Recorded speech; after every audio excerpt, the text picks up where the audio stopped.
Okay.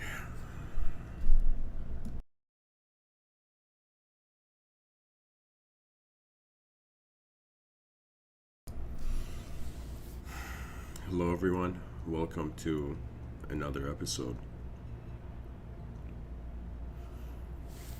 And a very interesting titles found me, but this episode has three parts, and I'm just going to dive into it.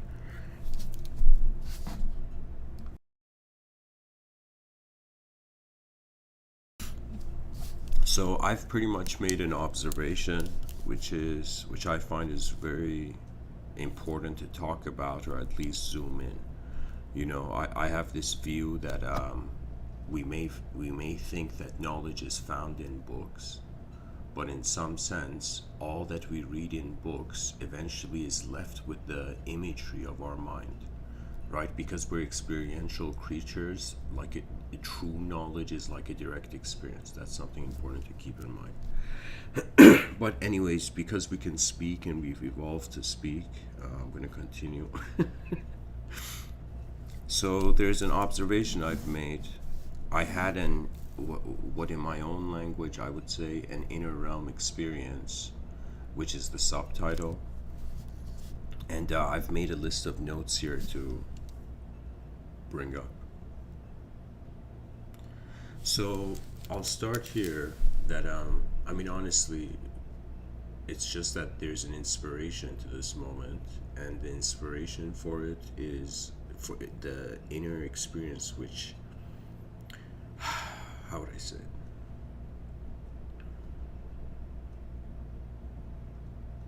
I thought about an eternal being, and in some sense, okay, why is the concept of forgetfulness there in certain, let's say, metaphysical narratives? At the same time, in my inner experience, what I experienced was for a moment I just stopped, and I felt like my mind attempting to fathom, okay, what would every dimension and its freedom look like? We each have our own inner realm and outer realm. Outer realm is shared, but every person has their own inner realm. And what we see in our inner realm is like another layer of experience over wherever we are physically experiencing. So it's as if my imagination attempted to fathom what an ultimate freedom of not an individual in a world would look like, but what would the ultimate freedom of all possible dimensions of reality. That means if you're a religious person and you're thinking in regards to heaven, hell, or in, let's say, even in polytheistic traditions, they had the upper worlds, the higher worlds, like seven lower, seven upper. Dante's Inferno also follows that, similar to Vedanta. But pretty much just fathoming all the dimensions of existence and their most ultimate state of being, which I would say that's freedom. You know, there's a freedom that's conditional, but to seek an unconditional freedom means it's as if like the absolute has returned, has finally seen itself in the mirror, sort of ordeal.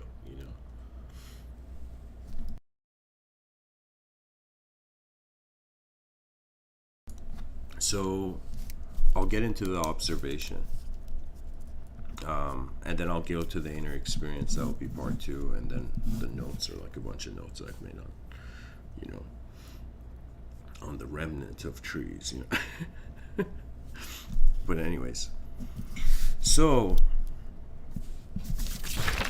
an eternal being has to forget to experience novelty.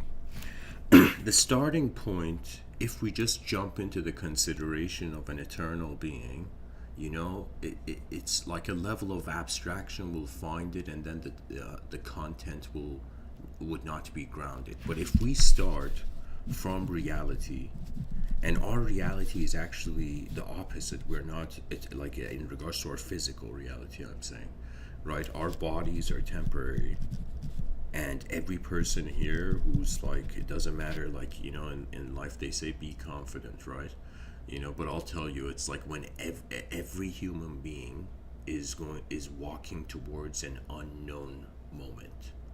Do you know? And we in culture call it death, but it is really an entrance of attention into the unknown. Now, whether it enters instantly, whether it suffers to enter, or whether it peacefully enters, you know, these all have to do with how you as a human being piloted your attention and how your decisions. One of the notes I've made is conflicts between inner decisions and outer decisions, but how your decisions have moved your attention in such a way where your nature's being defined. So what it is like, sure, you could say human beings have personalities, or on some level we can just see human beings being, each human being being like an antenna receiving a different rhythm, right? So if the person's attention, let's say, tunes in to chaos, their attention will literally start seeing chaos, as if the brain's like, oh, this is the pattern you want me to repeat, okay. You know, the person sees chaos. If you for some time just think of it as if like this was my way of, there was certain phases in my life where I would say I experienced depression, but that depression dismantled the moment I realize it takes the same amount of energy to see the greater, right? So it's as if how would I tell you? It's as if my way out of depression was like the annihilation of the concept through the recognition that we are such a rare event in nature as human beings. When you realize that, you can't really suffer. I mean, I'm not talking about physical suffering, but internally, like your weakness fades. It's as if if weakness can be, you can connect like the imagery of the shadows with it. It's like, what is strength? Strength is like the direct light that just illuminates the room. It's presence. It's like, that's the profound thing about light. Its presence is the world, at least as far as our eyes are concerned. So we're starting off as temporary entities. I'll take it here in the outer realms. In the inner realms, we don't know. And this is the honesty that I don't see in the academic, many ideological, let's say, institutions. That means, how would I say it? It's like, we're acting like our minds can grasp knowledge when you look at it from a truly outer perspective. It's as if it's a game of symbolism, attachment to experience.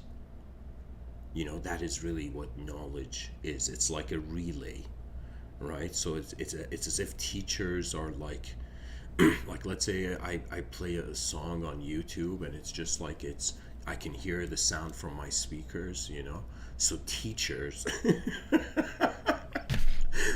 gurus, all those, those, where, what was it called, in like Tibetan Buddhism, there was a lineage of oral transmission.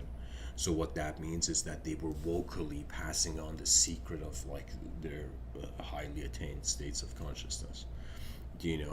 But I'm saying pretty much it's a relay, it's an echo of a direct experience. That means all the things that are, aside from only the thing that's happening right now in my moment, that's experientially accessible.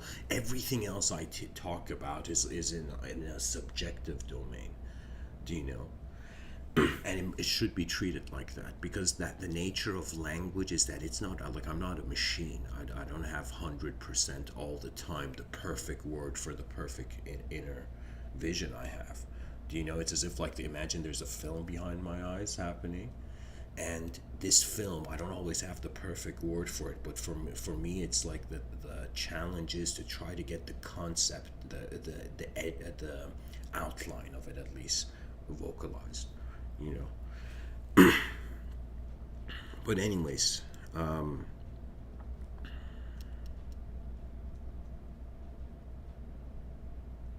in regards to the mind, we're acting like we know what it is, but we don't know. It's a mystery. That means this whole time, everybody who we've looked at someone and we're like, that person's out of their mind, this person's in their mind. Do you know? That person's like egotistical, that person's like that. All of these has been just throwing sounds and symbols at an unknown occurrence. That is really what intelligence is. If you ignore its unknown dimension, your knowledge has no footing. The unknown, which is something we in an ideological, let's say, social system may fear, right? But on some level, it is like it is the normal. Knowledge is the luxury in a gigantic unknown, edgeless, sky of a world, So, anyways, when it comes to our mind, so what it is that it's like we can't say we're eternal beings, but we are like temporary beings that are functioning in an unknown way. Now, could that unknown factor have a transcendental value? could that unknown factor like make us not be temporary? That's something where I think every person's experience in regards to how they open their mind is like it's revelation. So think of it this way, that so far I'm just trying to explain that temporary biological body, but how this body happens and how the attention moves in it. Let's say, for the sake of everybody, so we can talk about it easily, that it's an unknown thing that's happening.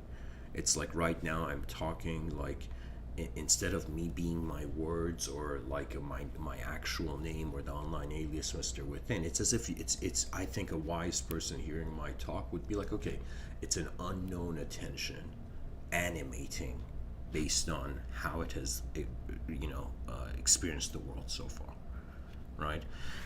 So now, in that unknown context, that's the limit.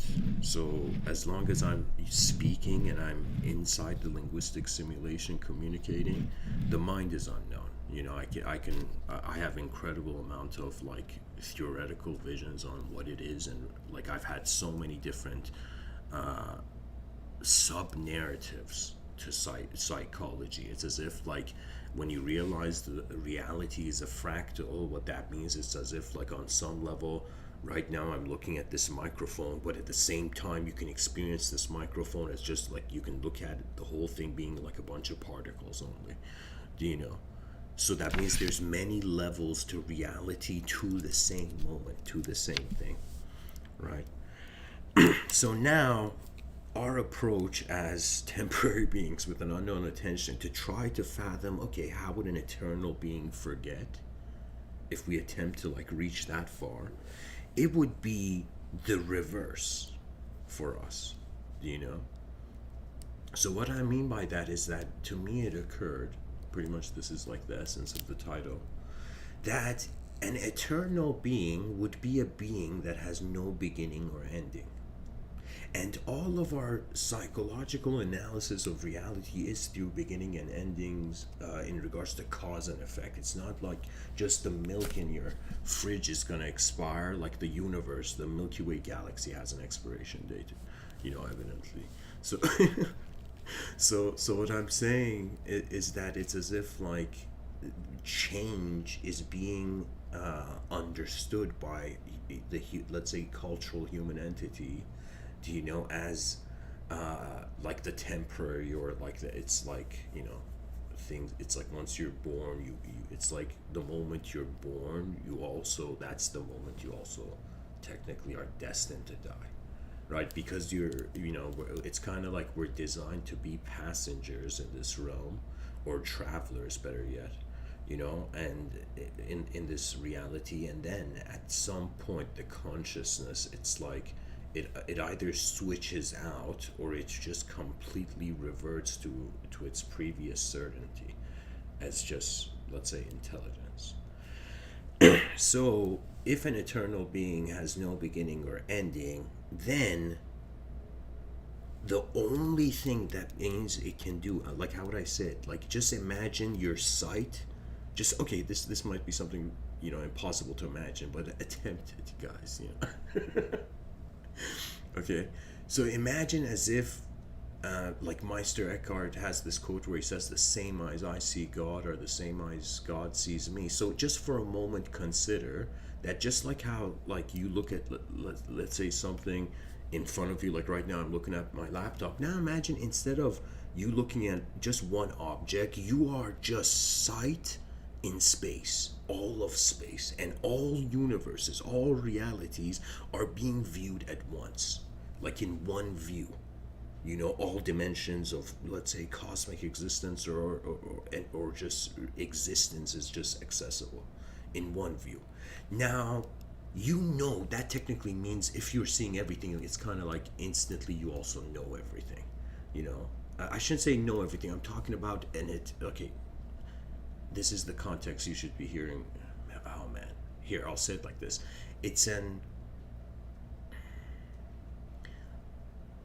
I'm pretty much trying to communicate how an eternal being would know everything instantly, because there is no beginnings and no beginning and ending, right? So the only way sight, like just let's say not even consciousness related to the body, just awareness, the only way this cosmic awareness can in some sense experience something new is to in some sense not see itself, which is not like, I wouldn't say that's death, right? Because some people, like in the Buddhist tradition, like of course when a child is born, families and cultures celebrate, but in Tibetan Buddhism, at the same time, from a metaphysical perspective, it's as if like the person couldn't make the slam dunk of enlightenment, so they reincarnated as a human.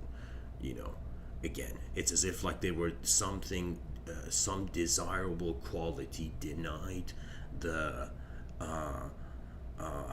alt the path of their soul beyond this framework, right? Because it's like from ancient mysticism pretty much sees reality as a sort of classroom, right? A classroom where enlightenment is like the graduation from it. Okay, now if the student like comes back to the same classroom, it's as if it hasn't graduated in some sense. This is just a metaphor, but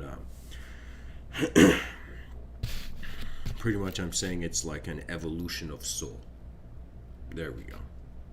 They see an evolution of soul. If it's, again, you see another human being being born, it's as if like some attention failed, some eternity couldn't remember or something like that.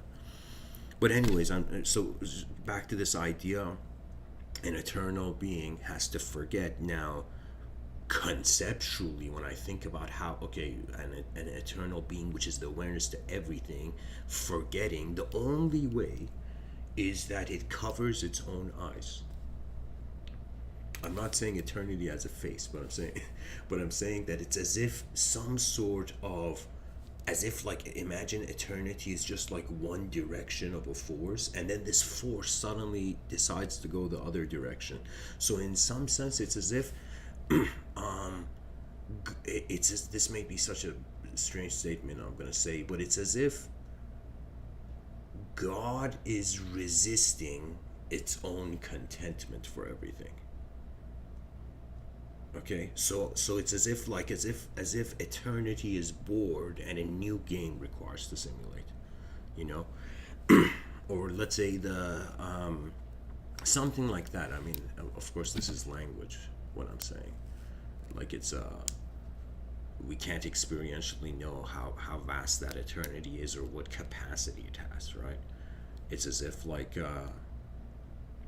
But to me, it has no choice. That means if there was an eternal awareness, it's like, what else can you do? You have been everything all the time, right? So it's as if there can be nothing new. There is nothing new. So the only way is to, in some sense, stop the universe,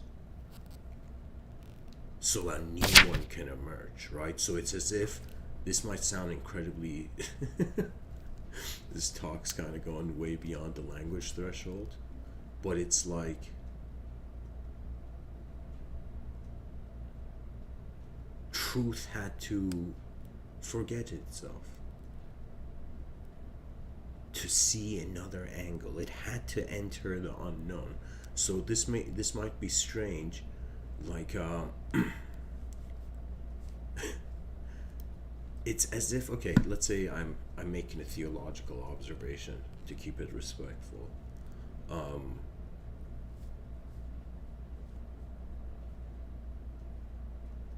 it's as if people are praying to God, but in order for everything to evolve, let's say into the next level, or God's will to in some sense surpass, it's as if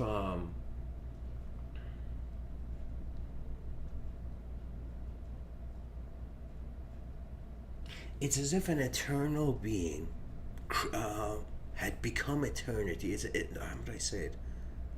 It's as if God, because it's everything, maybe it can't experience individualism, so it created an opportunity for individualism. So it would in some sense be like the same way where in a secular way you're the eyes of the whole universe. In a religious way, it's as if you are the sight, you are the eyes of God, right? And what's even more interesting is that in certain yogic traditions, people were like, "What's the ego?" And like the wise man in the moment would say something like, "What is moving your ego is God." Not the definition. It's as if, let's say, we're all functioning by a self. How that self is moving is unknown, right? So that unknown surpasses everything that's known. So it's as if there's an unknown primal mover to the intelligence that we are before any object or subject can be, let's say, linked into some sort of meaning. Pretty much what moves the ego is like, the divinity beyond it, something like that.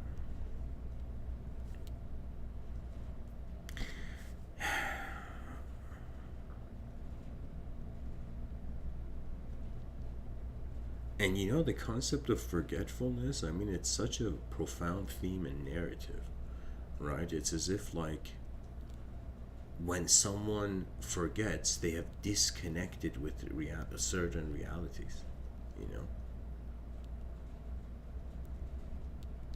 Sometimes I think of like the relationship of the eternity of the eternal and the temporal being like everything uh, wanted to be something. Everything wanted to be something, you know.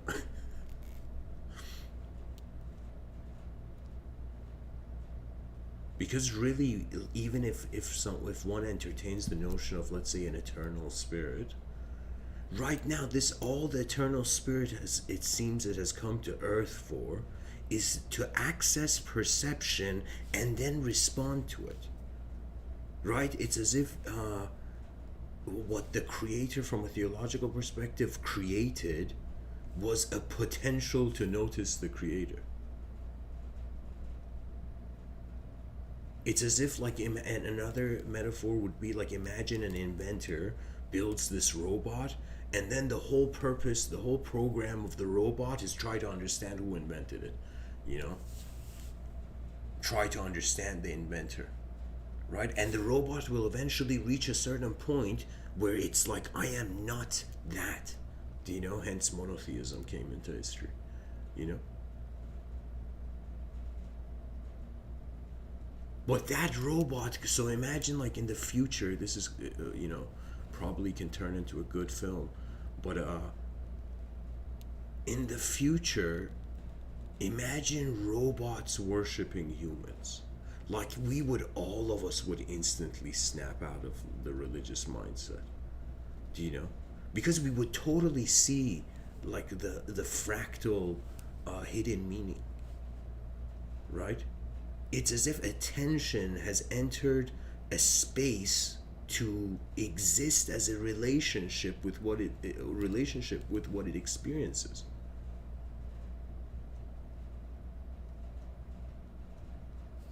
It's like an unknown witness has access to physical mobility and separation, while simultaneously having it's as if like the souls come here to access light.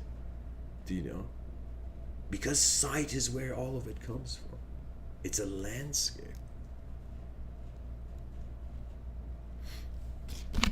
So anyways, I think that's good enough for the first part.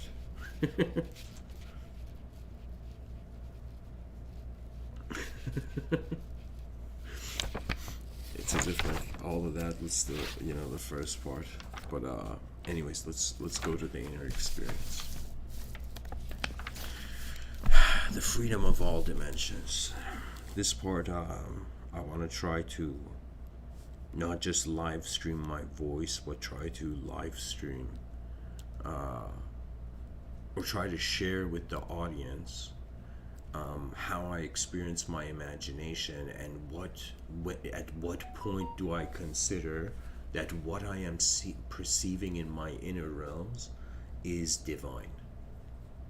Okay, I think every person has a different. I mean, of course, everyone has their own relationship with reality, and you know their psychology based on their memories. You know, puts it into a hierarchy, and then you know it's like this is profound, that is not profound. You know, it's like then the whole one man's trash is another man's treasure. You know, or one man's treasure is another man's trash ordeal happens, right? If we choose to compare, but if a person's like, okay, I'm alive once on this planet. There are unknown variables, there's known variables, and when the unknown moves first, let's call that divine. When the known moves first, that is in some sense like humanity's glory, you know, or how humanity has moved. So to me, it's as if, sure, you can play around with the archetypes of angels, or you know, extraterrestrials, or you know, demigods and deities, like your mind can't fathom. Even you can create geometrical beings and start having a relationship like that in your inner house, but that's not the point. Do you know? The point is more than all of that stuff being fascinating, like, you know, galactic selves and like, you know, divine selves and all that.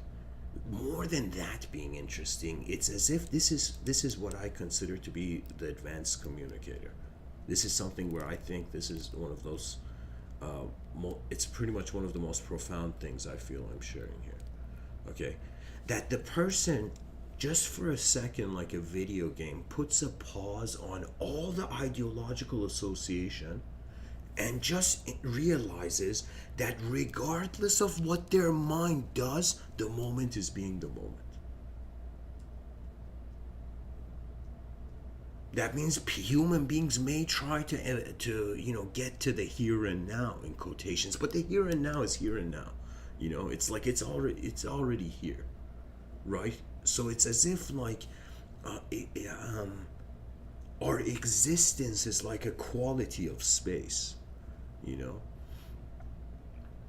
So to me, sure, somebody saying like, okay, I talk to this god, I talk to that god. I mean, I'm like, I see that, and I'm like, okay, this person has a, you know, interesting inner realm.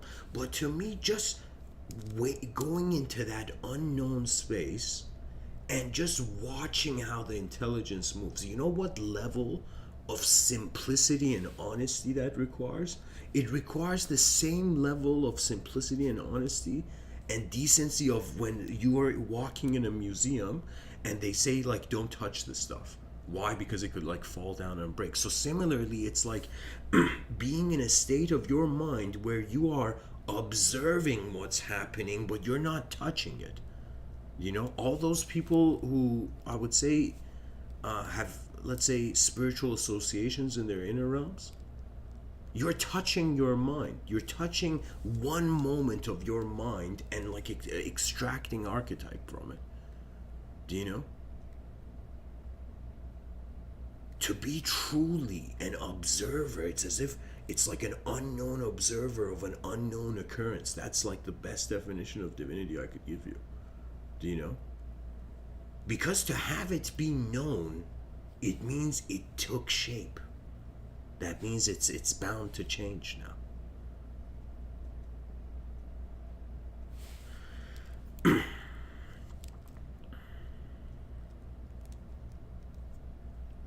In my inner realms, that experience of like why I even came up with the title The Freedom of All Dimensions, it was just a feeling that it was as if like a part of me, and I don't know if this is, let's say the collective field where I'm speaking in, or if it's just me, but a part of me's incredibly tired with this whole dualism thing that's going on. It's as if, how would I say it? It's as if, like, in the outer realms, it's understandable because there's night and day, right? Because all of evolution has just been, I call it the on and off switch effect, which shaped, sculpted our, evolutionary psychology, you know. But in the inner realms, this constant flipperoo between being good and bad, it's as if, like, I think the only other alternative is to find a state where you're an explorer again. That is the greatest freedom. Do you know? To explore your intelligence, as if you have not just been, as a human being, born to, in some sense, engage others. You have come here in this world to meet yourself for the first time as well. Do you know?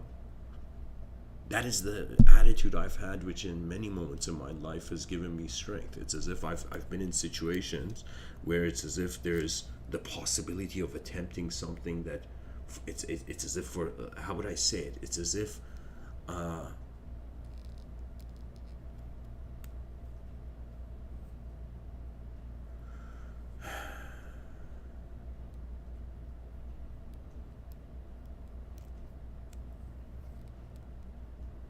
it's as if I have tried some I have experienced states of mind where the only reason I experienced those states was I wanted to see how far my attention can go. That means the moment a human being just realizes there's mortality, that means it all ends, you suddenly care for the individual mystery that you are as an intelligent event. Do you know that mystery of, like, before conception, what is?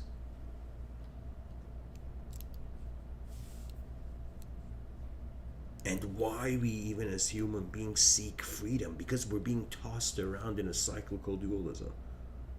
That's why people seek freedom, at least inner freedom, and inner freedom.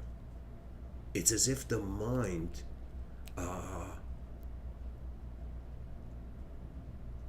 it's like okay, let's say in the conscious waking state, the mind is imagined like a TV.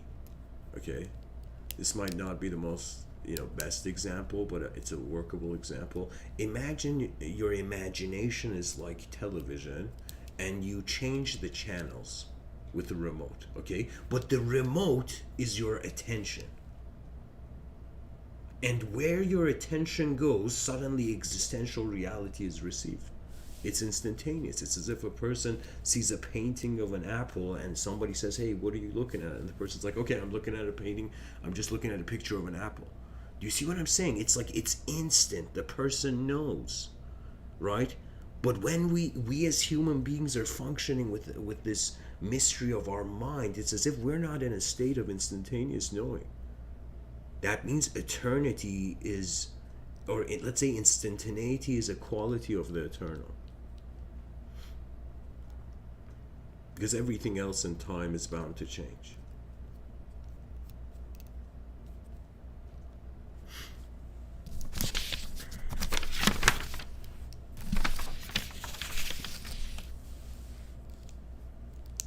In my inner realm, what's even very fascinating, I noticed this one. I noticed this years ago, but I'll tell you it this way. There was a day where I suddenly noticed, oh my God, from the moment I wake up till the moment I sleep, there isn't a 24/7 view of, okay, this is me in this moment doing this. Do you see what I mean? It's as if the self, it's a first person perspective. There is no ideological thing, right? It's as if, like, imagine you're walking in the forest, right? And it's just you're seeing the forest. You're not seeing yourself walking in the forest, right? But in the human psychology, there's this, let's say, some people have called it inner dialogue, where as if thinking is like the person talking to themselves, like everybody's thinking. Do you know, like is like them talking to themselves. Like an example would be like somebody walking a bridge, it's a scary bridge, and like they close their eyes, and like let's say somebody shouts, "Don't look down," and then they close their eyes and they're like to themselves, they're like, "Don't look down, don't." The person communicates. We're literally, consciousness is the fruit of our consciousness is communication, and self-communication is really, I would say, a totally inner intelligent activity. Now this self-communication is based on a self. The moment you go beyond dualism or have a glimpse of non-duality, then you realize the dualisms are not the ultimate, and then there's a freedom. And then Zen koans suddenly make sense.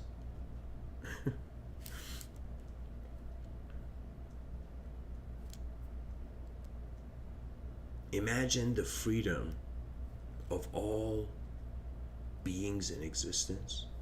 Just imagine it's already happened, as if we're experiencing the next day after the freedom of all dimensions. And so in any dimension there is space of access, because our freedom is to, in some sense, move.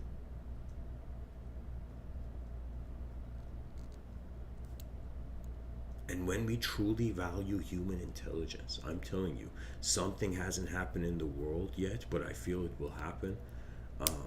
I feel it will happen in my lifetime, but I don't know. I'll say it this way. I feel that the moment all elitist power structures, let's say in countries where there's a dictator or not, in all environments on this earth, on the surface of this earth, when power structures suddenly realize that every human being alive is like the most advanced biological technology here, it's as if world peace is just like step one.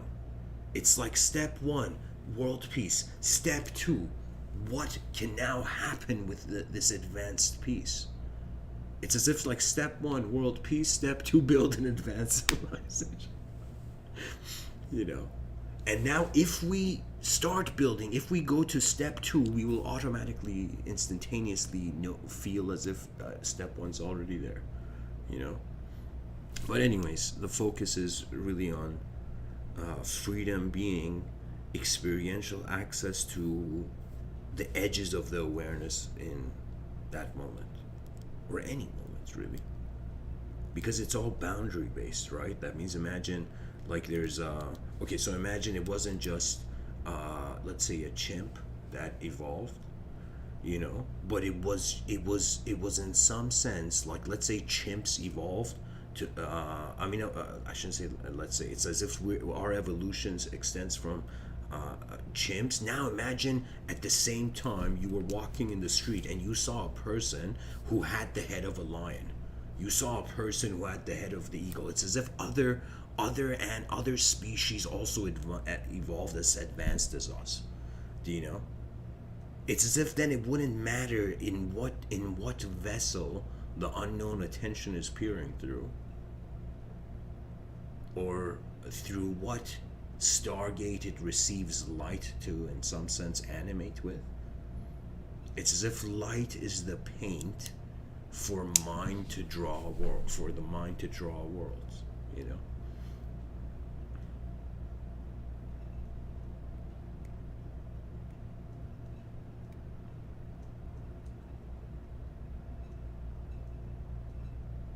That's honestly it.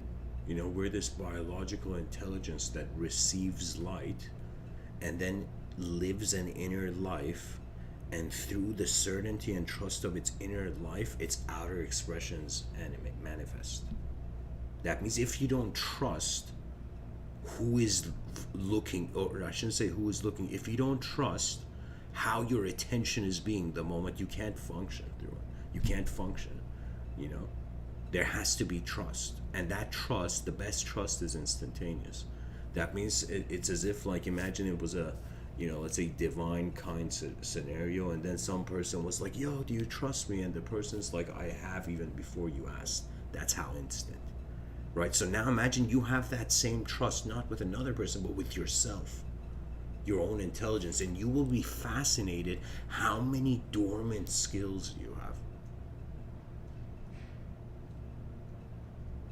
We are like, my channel's called Mr. Within's Gift, but I'll tell you, the moment you look at how your life is actually happening within you, you open the gift of noticing angles to yourself that it's as if sometimes freedom isn't a perfect ending, you know? Freedom is noticing how vast the potential of the moment can be, you know? That means sometimes I feel truly honored, and maybe, not now in 2022, but I feel honored by those who will walk, let's say, in 2222. Do you know? To me, even though the future has not been born yet, but I feel it's watching me right now. Do you know? I feel that all of our actions are in some sense echoing into how the future will choose to walk. But anyways, guys, this is there's a bit more about part two, but I need a intermission, so I'll be back in 10 minutes. So there's a 10-minute intermission if listeners also want.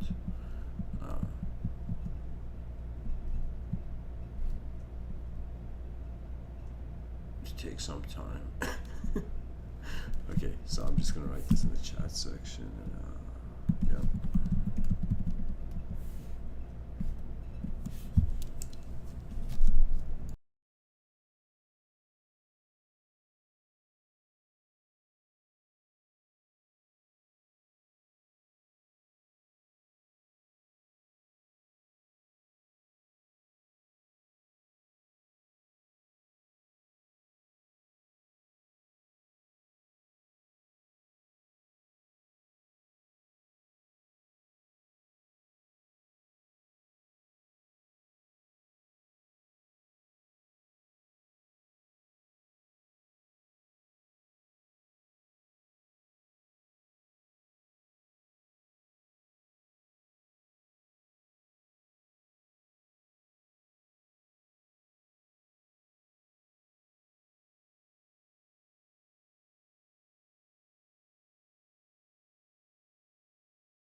Okay.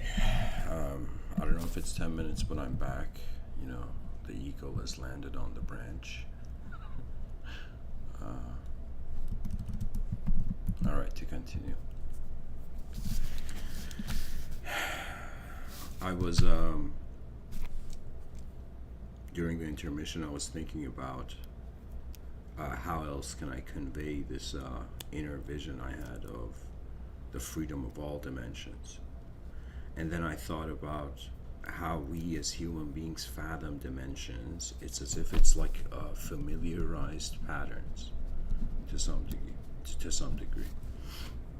What that means is as if everything in reality is a pattern, and even scholars speak about what do you call it? They speak about how even there's a ritualistic component, a ceremonial component to culture and being even a social entity. It's as if like not only is reality filled with patterns, but these patterns have different speeds, you know, and they have even different manifestations. So what that means is you could be doing something where in one culture it's as if, wow, what an appropriate gentleman, you know, and then in an in another culture suddenly it's like, how dare this person do something like this? Do you see what I'm saying? So it's as if it's like a shifting or tuning into different patterns of how reality is happening. It's another way of saying there's again a rhythm to the moment, to various different moments, and to even environments, right? It's as if a person who is just like, let's say, sitting alone at a bus stop, they have a sort of inner atmosphere of how they think. And then when that person gets on stage in front of like millions, you know, millions of people, then suddenly their inner realm has a different manifestation. It's as if the intensity of the moment or the importance of the moment increases, so the speed of how the pattern in the moment's happening, it's as the pattern the person wants to tune into is like has increased, right? Because really, think of it this way: all human beings have an ability to communicate, right? And part of communication is noticing where information is coming to you, and trying to understand the source of your perception, really, right? So to me, it's like whether I see somebody talking to me or whether it's like seeing something on TV, reading, everything is like it's like it's as if like light hits an object, goes into our eyes, and then what the mind does is in some sense reflect back out, let's say poetically, that light reflects back out as a subjective representation of what was seen, right? So in some sense, it's another way of saying when somebody truly understands something, their inner realm and outer realm are in sync. Do you know? It's as if the speed of how their inner life is happening is like it matches the outer life. And here's the fascinating thing: when the speed of your inner realms, or where imagination and memory happen for you, when that increases, when the speed of that increases, it can reach a certain point where your eyes automatically close. Why? Because so much is happening behind your eyes that the outer realm sensory information is like distracting, right? I am telling you, every person's intelligence has a speed, right? This, like right now I'm communicating, and let's say that my tone and my voice, that has a sort of momentum to it, but how reality happens behind my eyes, I am literally, it's like teleportation for me. That means it's as if like, and how would I say it, like what I mean, it's like teleportation, it's like instantaneous. That means like when I'm thirsty, instantly in my inner realms I've already drank the water, right? But in the outer realms I gotta go and grab the cup and open the tap, and you see what I'm saying, right? So there's different speeds of how our psychology is actually happening, and how in the outer realms things are happening. You can think of it this way: why there is a speed to your mind and imagination. The reason there's a speed, and its speed can surpass the outer realms, it's the same reasoning where a person can look at an object. Like right now there's a cup of water in front of me, and I'm holding it in I'm just holding this cup of water and it's on the table. Now in my inner realms I can visualize this cup of water that I'm looking at just floating in the air and remaining there. But, and what does that mean? That means in my imagination, the laws of gravity don't work. They can be countered. The inner realms is malleable. Imagination can adjust, and it can adjust in the opposite way of what's actually being experientially through the senses received.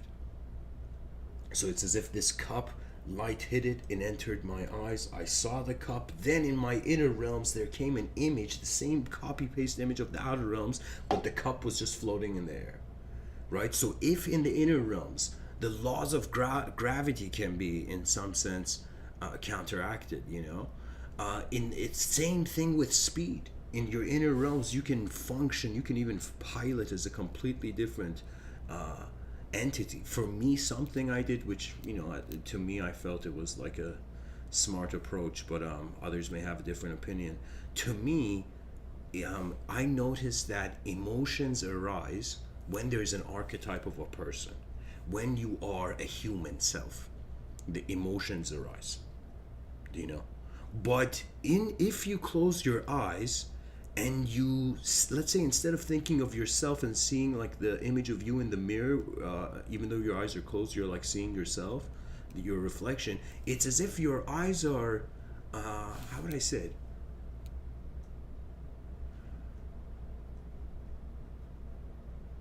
It's as if you can be a shape.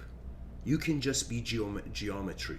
And when you pilot as geometry in the inner realms, nothing touches you. It can't, because there isn't a human archetype. That means a person closing their eyes, you're honestly an unknown attention, just in a pitch black first person point of view. And the fascinating thing about, like, I think people don't realize it. If somebody says, "Hey, Mr. Within, are you a traveler, a time traveler in the outer realms?" I'll be like, "No, man. It's like I don't know where to buy a time machine." But if you tell me, "Hey, Mr. Within, in your inner realms, are you a time traveler?" I'll be like, yes and more. Why? Because I can close my eyes and instantly remember yesterday, instantly remember a couple of days ago, instantly remember moments of my childhood. Even though I'm existing right now in 2022, I have the memory of how I looked at life when I was like, very young. Right? Those visions are accessible. So when it comes to our subjective self, it's time traveling territory. That means it can animate. It goes beyond the laws and the limitations of the outer realm. And if we didn't have our minds and this ability for the mind to see variations and probabilities to the reality it experiences, there would be no inventions. There would be, in some sense, no artwork. Do you see? It's as if there's some force in the human being that looks at its environment and does something about it, right? But it first does something about it in the inner realms. It's as if, imagine somebody was, this is a good example. Imagine person A and person B. Person B is rude to person A. Okay? And person A hasn't responded yet, but in his inner realm, he's getting angry. Do you see? In his inner realm, his psychological position's shifting. And when there's too much of a sudden change, rationality goes out of the door and the person becomes a reactive animal.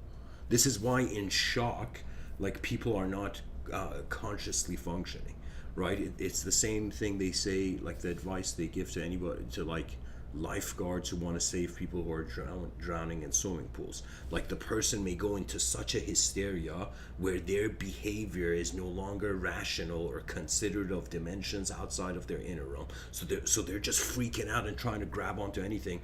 And if the lifeguard doesn't use a proper technique, the lifeguard can drown too, right? So, anyways, this freedom of all dimensions means all accessible positions of intelligence. We wonder about them beyond cause and effect and beyond duality. And people are going to be like, "Mr. Within, if language is in duality, where is our wonder going to take us?" And this is where you have a choice. This is where every human being right now hearing me, you have a choice. You're making this choice every moment of your life, actually, where you choose how much of your inner realms, how much of your mind's life enters the outer life. You know, that means like I have found it, somehow in who I am, just like a comfort to share what's behind my eyes, mainly because I know that there's going to come a moment where I won't exist anymore. So now is the time to do the search. Right now is like Jon Snow needs to go beyond the wall.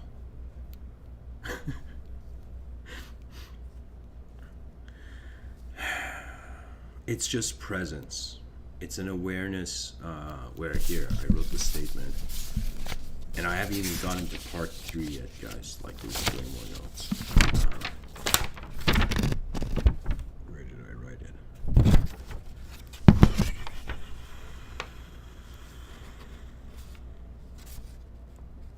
Okay, conflicts of inner and outer dimensions. I said that. Okay, maybe I didn't write it down. But there was another point.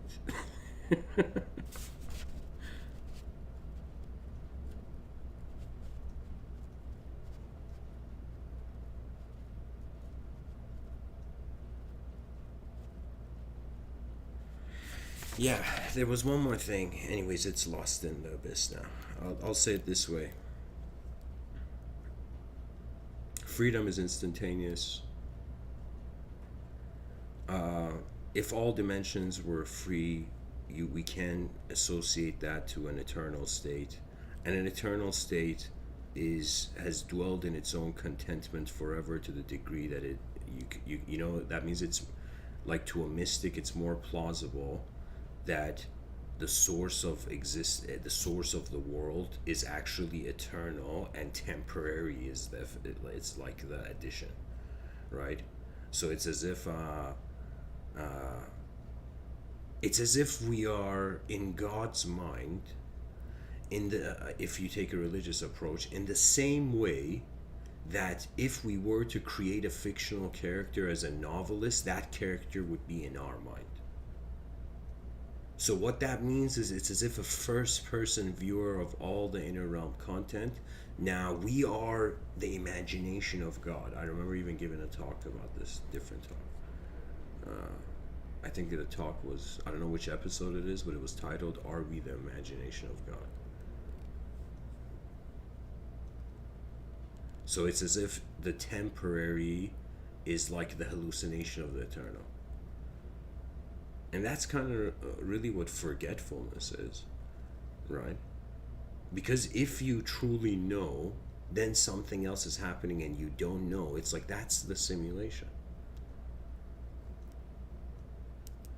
Even a person saying, "I don't know," that can also simulate a sense of self that doesn't know. And when a person says, "I know," that can at least direct the attention towards a sense of self that can know.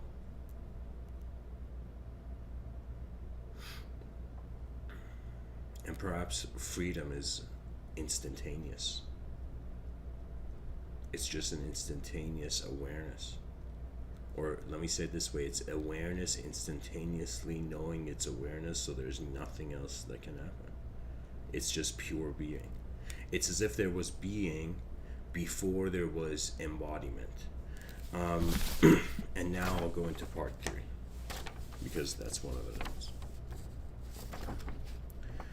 So this is something new for me. I don't normally... Let me say it this way. I found a quote from Genesis, from the Christian tradition, and from Christianity, and I made a theological observation, right? So this is one of the points in part 3. So there's this statement that says, "Then the Lord God formed a man from the dust of the ground, and breathed into his nostrils the breath of life, and the man became a living being." So think of this whole contrast of eternity and the temporal I've brought up so far. Now, through this passage, it's as if, this is seems to be a common denominator in other Abrahamic religions, but in some sense, what it's saying is that there was, this is my interpretation I've written here, suggests there was shape before consciousness. That means we existed before the soul was imbued in the body. There was, let me say it this way, there was existence before we existed.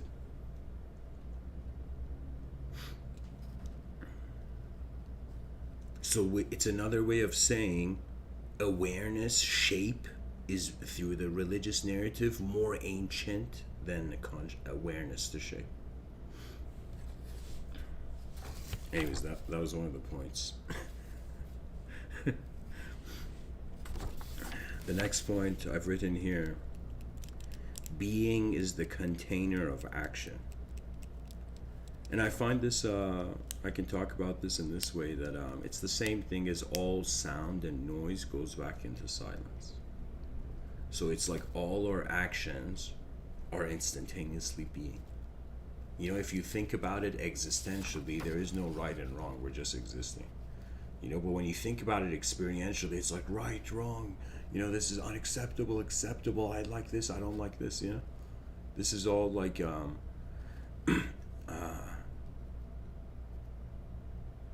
the outer life is instantaneous to some degree. The inner life has also a delay.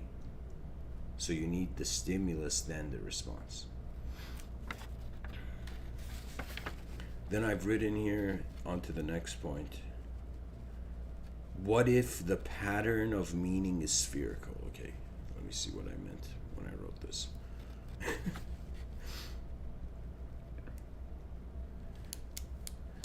Oh yeah,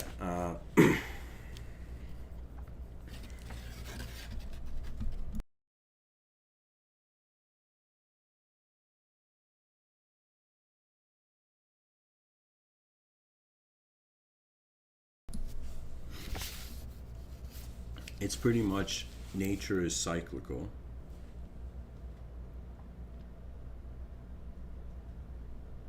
And it's like we weren't, existence wasn't designed in a way where it's, I mean, here's the thing. If it was like a flat earth scenario, then it's as if there wouldn't be an equality of existential position. But because strangely, the material component of planets appears as a sphere, even the sun appears as a sphere, do you know? And the moon, I mean, like, it's as if from every point on that sphere is like up. Do you see what I'm saying? It provides an equal access. Now we have all these patterns of meaning, so it's as if like a biological pattern on the surface of the planet reached a point where it had subjective experience accessible. So that subjective experience brought forth a lot of ideological patterns, conceptual patterns. Now this biological pattern is using these conceptual patterns and wondering where their edge is, but it is again, in some sense, in the same way that you see a sphere, each moment of it having access, it's as if in like any instant of any pattern, there, how would I say this?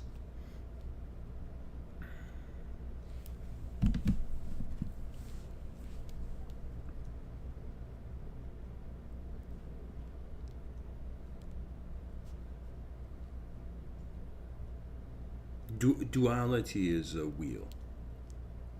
I'll say that.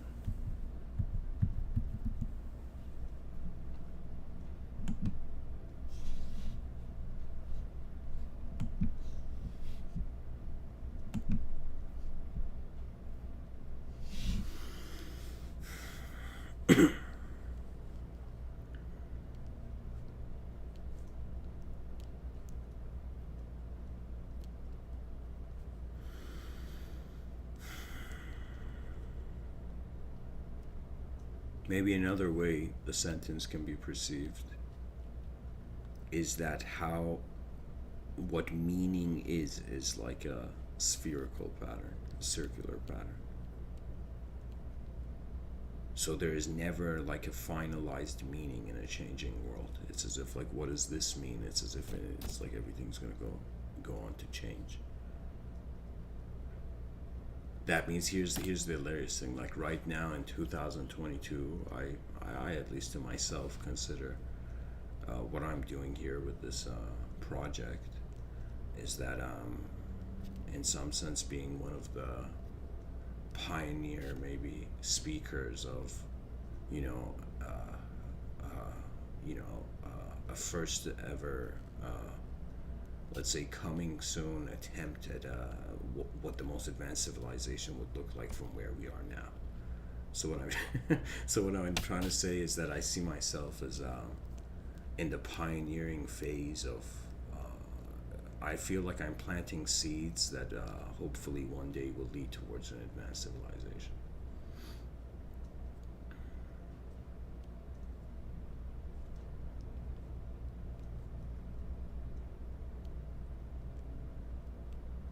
But after my physical existence, after I leave this realm, maybe nothing happens. Maybe people don't listen to these talks, and then a long time passes, and then another person arises, you know, and starts talking about an advanced civilization because it's an ultimate destination. Do you see what I'm saying? It's as if more than life is kind of like an arrow going to a certain horizontal direction. Imagine it's more like it's a spiral where every new attention is having its turn. It's honestly a roller coaster. You go to a theme park, it's like the roller coaster ride happens for one person, they get off, another person gets on. So like the same thing is happening for human beings, and the pattern's repeating, you know. So even humanity requires to reach a point where its consciousness to the pattern of life it's in reaches a point where it can move beyond it. That means you see beyond the pattern where your identity is extracted from. Your meaning surpasses the cyclical somehow, let's say. And I feel it's like that's the domain of mysticism, where you become a lover of the unknown. That means it's like that the unknown, an unknown direct experience, it's like has more value than an indirect, ideological narrative, or an indirect subject.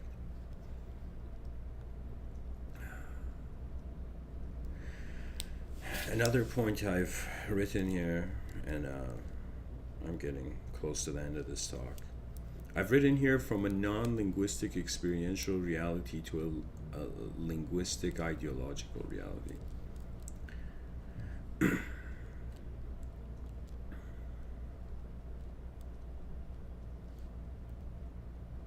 And I guess the point here is that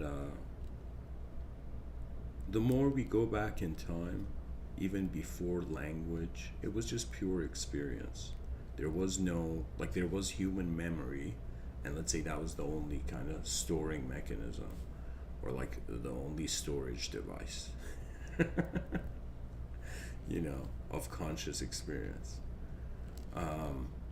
But as we went from, it's like when language came, we entered a simulation. We entered a replica of the world. We literally created a world inside a world, and that's where language is happening. That means imagine the original Earth is just a direct experience of existence without any concepts or language or symbols. It doesn't need an echoing symbol. It's just direct experience. And then the next world, it's like a world was simulated just based on language, concepts, and what words in some sense mean, or how they harbor images, or how symbols point the attention in a certain way. And so that means even like, let's say, language, and then writing. And now we've reached a point where we've come to cyberspace. We're literally in the business of, like, the species is in the business of like forgetting its origin, That means it's as if I think neo spirituality in the future would be something in the lines of like, hey everybody, find the original Earth, find the original source, find the origin of the source of your how your attention's being this moment. It's like pull the string, as the yogis would say, of like, who am I? Like that question is like Excalibur. Honestly, when you truly wonder about how you're being, people think it's like it's unnecessary or not, but eventually before your exit out of this physical reality, it's like something you're required to wonder about. There's a quote from Attar. He says, Attar's the Sufi mystic from 700 years ago. He says, strive to discover the mystery before life is taken from you. If while living you fail to find yourself, to know yourself, how will you be able to understand the secret of your existence after you die? That means it's another way of saying, if you don't understand it right now, how will you understand it later? Like, now's the time. Now is what we have to understand what's happening now.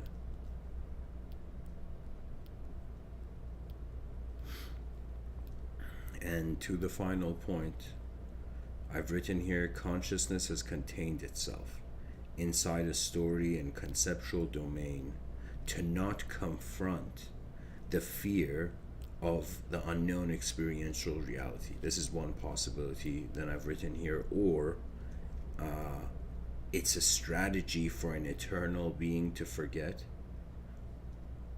That means this shift from experiential existential reality to, let's say, subjective experiential reality. That means it's as if this pretty much like the mind is a way for the whole world to forget it's the whole world. It's another way of saying that, which is again, a strategy I've written here, a strategy for an eternal being to forget. Or I've written here, it's God's, or you can think of like, in Vedanta there's this term Godhead. Think of it this way, truth head, like the ultimate truth. So I've written here, or it's God's, I can't even read my own handwriting.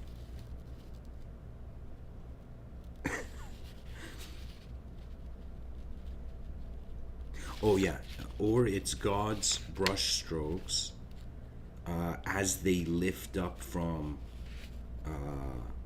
the horizontal paper. So yeah, another view I saw in regards to, think of it this way, like the temporary journey in an eternal space. It's as if, okay, let's say it this way. God is a painter. This painter gets the brush, puts paint on it. There's a canvas, moves the brush, and at some point takes the brush off the canvas. And then starts anew. And imagine one of those brush strokes became conscious and was like, yo, what is this painter doing? What's the point of this? Of just drawing me? But it's as if it's the masterpiece of cosmic intelligence. Every human life, every conscious entity, it's as if another expert brushstroke, another expert brushstroke. It's as if time, it's as if space is the canvas. Time is how the time is, let's say, time is the brush. Space is space is the canvas. Time is the brush. And existence is like the paint on the canvas in what's happening in space. And what is experiencing and piloting through time or through a changing reality, that is the hand of the painter. And the hand of the painter is not the brush, even though it's using it to draw.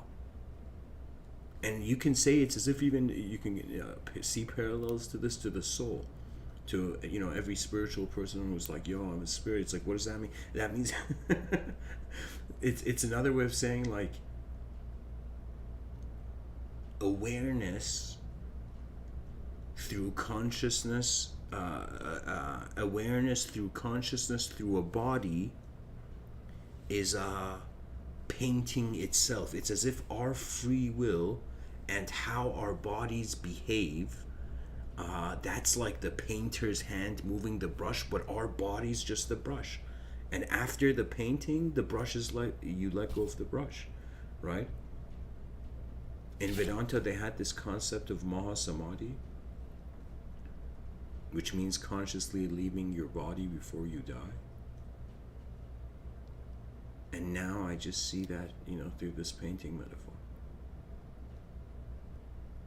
This whole life, it's as if I think this microphone in front of me is like the actual microphone, but it's as if my whole existence, my biological existence in this human form, is the microphone for the whole universal event. It's as if everything is pouring into something that has realized nothing is there first. And then everything has a reactive, everything can be a response to it, to nothing. So what it is imagine every person's mind is like a funnel, and it's all of cosmic information is like pouring,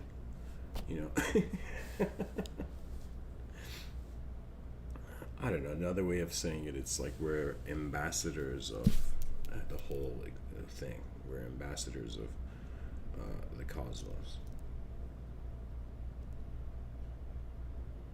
And if you see life as a painting, then it's not about just for the paintbrush to get stuck on one part of the page. It's about how the brush stroke accurately moves and draws.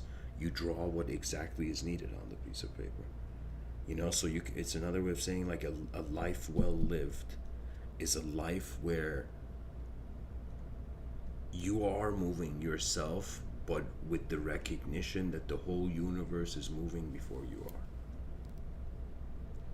Then your attention gets rooted, grounded in your presence. That means it's like when your presence beyond your personality, that means you notice that there's an unknown viewer of your own personality, like in the moment.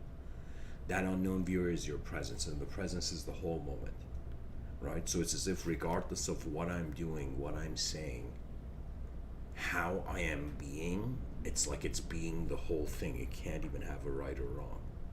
It's like the mind's being the whole room of reality, of the world.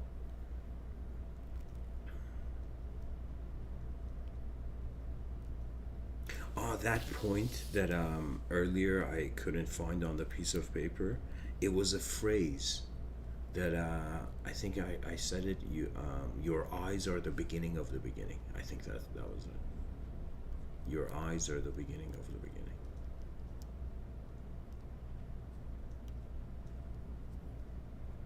That means the origin of meaning was from a viewer that didn't have the meaning. As it lived, the meaning arose. Freedom prior to thought is a contentment with space.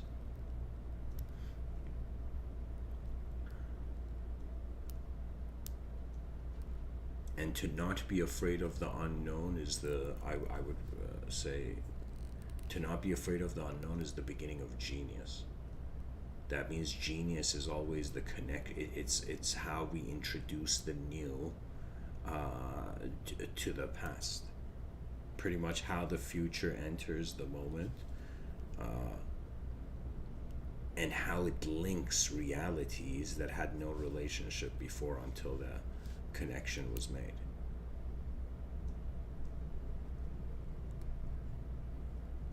The mind is a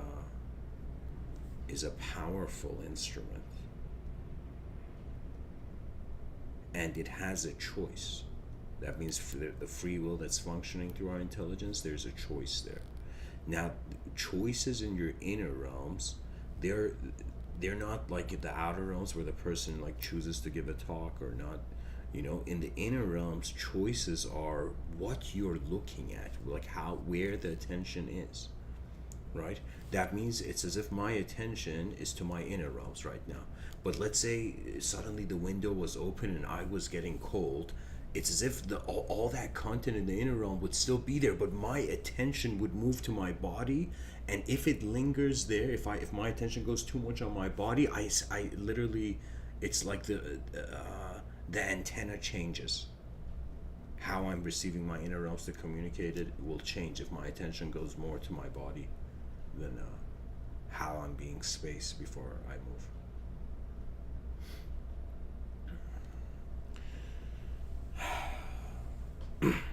There's so much we don't know that 10,000 talks won't be enough.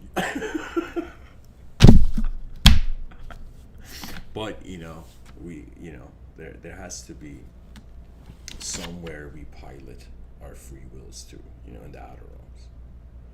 The best conclusion I have, which is pretty much my whole strategy for Civilization 2.0, and what I'm trying to, I'll share something for members. Like I've thought of starting a blog, right? But the blog's gonna be in the membership, just so it's like there's palace walls to what I'm saying. But the strategy for Civilization 2.0 pretty much is that first acknowledge whoever you are, acknowledge it's pretty much seeing parallels between the yin yang symbol and your psychology. So that means it's or even another way of saying it, just like a bird has two wings to fly, in order for the human intelligence to function, it has an inner reality and an outer reality. And when the inner reality and outer reality, like the wings flap at the same time, then it's like you manifest. But if your inner realms moves faster than your outer realms, you'll be shy. If your inner realms move slower than the outer realms, you'll be dragged around by the outer realms. That means many people don't realize this. Intelligence is just processing speed. But the processing speed is based on how you're comparing. That means, think of it this way: you as a human being have so many different memories, but any new event that happens, it's as if there's a part of you that has to make a choice what kind of meaning is extracted out of the new event based on your past memory. So it's another way of saying knowledge is like what you see from what you've seen in what you are seeing.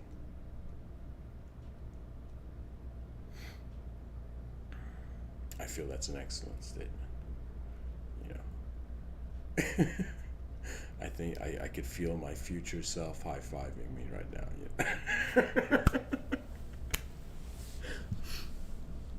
Oh man. But anyways, keep in mind, that's first of all, that's pretty much it for the episode, guys. Thanks for listening. And keep in mind, Aristotle has this quote where he says, "It's the sign of an educated mind to entertain an idea without accepting it." That means sometimes in life, having an ability to wait and fully observe something leads to greater strategies. To me, there is a beauty to the concept of strategy. It means the inner realms has validated a possible workable route for the outer realms to happen.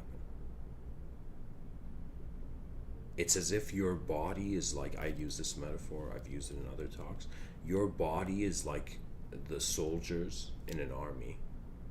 Your mind is a commanding officer, and your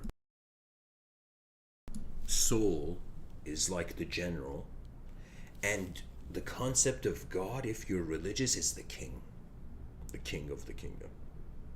And so there's a chain of command, right? Even in there was this Muslim scholar, Sufi, I think his name was Al Ghazali, and he was in some sense he was Muslim, but he had a deep, in quotations, spiritual view on Islam. You know, like a mystical view on Islam, and his view was something as if like the Prophet of Islam had said something like the soul has ranks. You know, it's like there's two ideas usually. One is that the soul is the secret of God, and another is like the soul. There's different ranks, and souls of the same rank instantly notice each other. Do you know? But anyways, back to this metaphor. Your body's the soldiers. The soldiers are waiting for orders from the commanding officer, which is your mind. Now imagine a scenario happens where the soldiers don't know what to do and the commanding officer doesn't know what to do. And usually the general waits for the commanding officer to come to it, right, to report. But if the commanding officer doesn't, the general who is overseeing the whole battlefield will instantly go to the commanding officer and direct the commanding officer. I feel this is another way where it's as if what people fathom as spirit guides or angels, it's another level of intelligence. It's like, again, in other talks I've said, like, think of intelligence or as an onion. The inner layer is like the body, the outer layer is the mind, the more outer layers, they're like soul, God, whatever, right? But pretty much I'm trying to say, like, there is a unique relationship that when the body can't function, the mind functions. The energy, as if like the energy of the moment goes to the mind.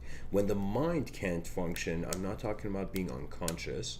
I'm saying when the mind, when the speed of the inner realms and outer realms are not in sync, then unknown automated influences to the moment occur. I've experienced this in like dangerous moments in my life, and sometimes very synchronistic moments. That means it was as if in the outer realms I was content with how I was just existing as a being, as an evolutionary creature. In my inner realms, I was content how I was an unknown viewer.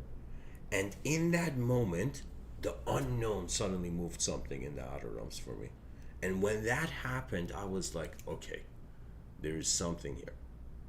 There's something here that whatever belief system game of cards we play, it has nothing to do. Throw away those cards and just realize there is an unknown presence to the whole thing. And intelligence is sourced out of that.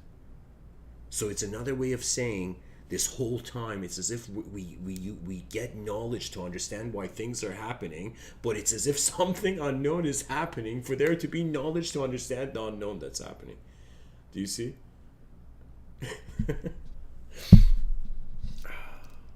Anyways, guys, thanks for listening. This was a long episode. And sometimes I don't know how many people actually hear till the end of these talks. Sometimes I feel people listen to these Mr.Within talks like a shopping mall. You know, it's like you look at a store, you see something you like, you know, you grab it. Do you know? But to me, it's as if it's honestly like a performance, but it's a performance directed in a certain way. So I really feel like a pilot when I speak. It's as if the attention of the moment. Rumi, the poet Rumi, has this quote. He says, "Wherever you are, be the soul of that moment." You know. So, guys, my attention came to the chat section. Red Pill says, do we really have free will and choice? There's this very notable speaker by the name of Christopher Hitchens. They asked him a similar question, and he's like, we have no other choice but to have free will. It's like we don't have a choice, we just have it. And what it is it's not free will on a macrocosmic scale. Like, you can't just be like, okay, sun, like, it's like it's our free will is limited to how able we are to move behind our eyes, to fathom an ability to in some sense the outer realms, for the outer realms to follow it up. So really, behind your eyes, you have, in quotations, demigod free will.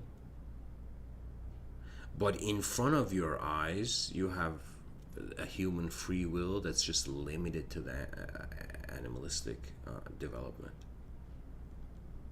So in some ways of looking at the world, you do have free will. If you, the more macrocosmically you look at it, we're like on the shoulder of giants, which is like the forces of nature happening.